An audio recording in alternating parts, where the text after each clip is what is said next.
Consumo voluntario en rumiantes. El éxito de un emprendimiento ganadero depende de la eficiencia alimentaria. La capacidad del ganado de convertir los nutrientes en producto se compone de dos factores: su potencial genético y su nutrición. Debido a la etología de los bovinos, en la mayoría de los casos alimentados en pasturas, el consumo de voluntario es clave para el desarrollo de un hato. El consumo de alimento es el producto de la interacción de lo físico, metabólico y químico, sumado a factores que lo regulan, factores psicológicos y habilidad sensorial de los animales.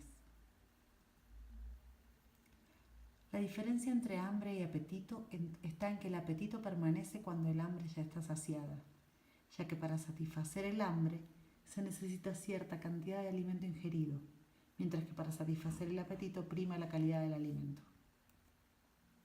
El consumo voluntario es la cantidad de alimentos que los animales tienen la capacidad de consumir en un periodo de tiempo. Consumo voluntario en rumiantes es definido como la cantidad de materia seca consumida por animales alimentados en exceso. La cantidad de materia seca es el factor más importante que regula la producción de los rumiantes. Factores que regulan el consumo voluntario. Se dividen en factores internos y externos. Los factores internos son los que dependen del animal.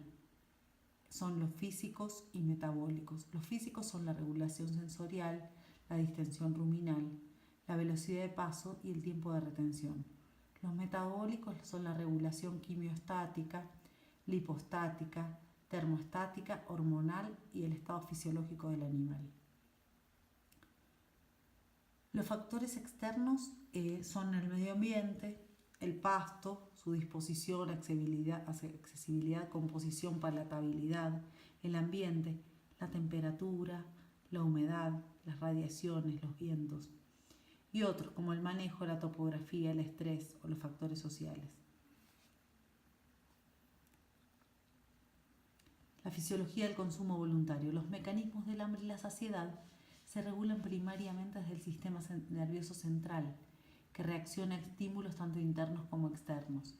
A partir de la apariencia y el olor del alimento se genera el consumo, va información al sistema nervioso central, se genera la digestión, se absorben los nutrientes, se sigue comunicando con el sistema nervioso central y se genera el almacenamiento.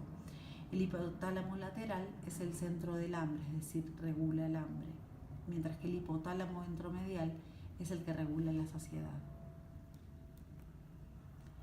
El sistema nervioso central y consumo. La ingestión de alimentos por el animal está controlada por mecanismos fisiológicos que llevan al animal a iniciar y finalizar el consumo en determinado momento. Este aspecto, que implica varios factores, está controlado por el hipotálamo.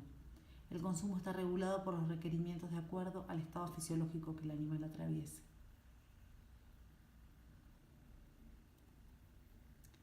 La alimentación paso a paso. Ante la ingestión de comida, la primera reacción es la distensión ruminal, que es una reacción mecánica. A partir de eso, surgen los productos de la digestión, que son químicos. Esta reacción química es detonada por los receptores en el rumen, intestino delgado y en el hígado, también en el cerebro. Inmediatamente se genera calor. Durante el acto de comer, en el tracto intestinal se generan péptidos, que son químicos, que actúan como hormonas enviando información al sistema central. A partir de ahí el cerebro envía información y se generan movimientos musculares en rumen y abomaso, que son mecánicos. Esto asegura la transferencia de la ingesta ruminal al intestino.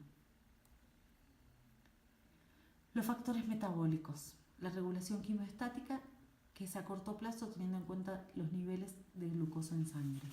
La hormonal, que es la intervención de las hormonas para la regulación de los estados de hambre y saciedad. Los depósitos de grasas son indicadores de consumo a largo plazo. Y el estado fisiológico es el momento productivo en el que el animal se encuentre. El hipotálamo y la regulación de alimentos. Intervienen varias hormonas en la regulación del hambre y la saciedad. Por ejemplo, la leptina, que es producida en el tejido adiposo, produce un efecto anoréxico intensifica la respuesta de saciedad de la CSK circulante, pero con respuesta a largo plazo. Los neuropéptidos, que son péptidos involucrados entre la regulación del balance de energía y la sensación de saciedad, como la colecistocinina y el péptido II, involucrados en la sensación de saciedad. La ACTH, que es la adenocortitrofa, es la hormona producida por la hipófisis. Estimula las glándulas suprarrenales, incrementa la síntesis y libera los esteroides. Los esteroides, en la mitocondria el colesterol se convierte en pregnenolona, que es intermediaria en la síntesis de las hormonas esteroides.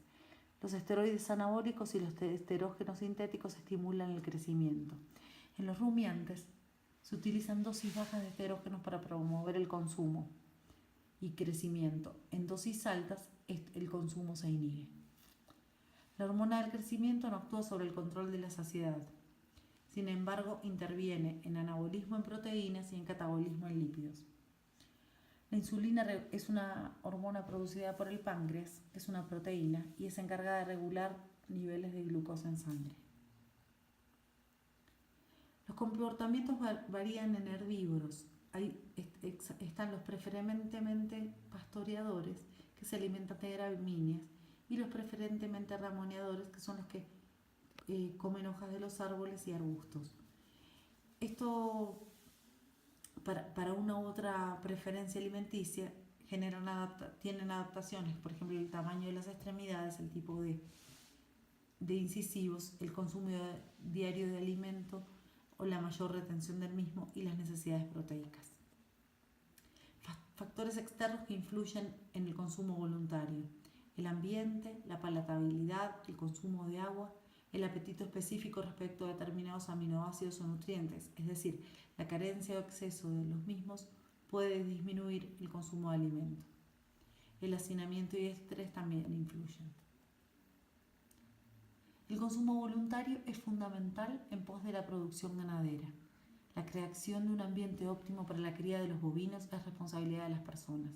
El medio ambiente, el alimento adecuado según requerimientos, la provisión de minerales necesaria, el agua en abundancia y la disminución del estrés es la mejor manera de lograr una mejor conversión y lograr en las explotaciones la ganancia esperada. Es importante entender que el consumo voluntario de forrajes afecta al consumo de nutrientes y al estado nutricional del bovino.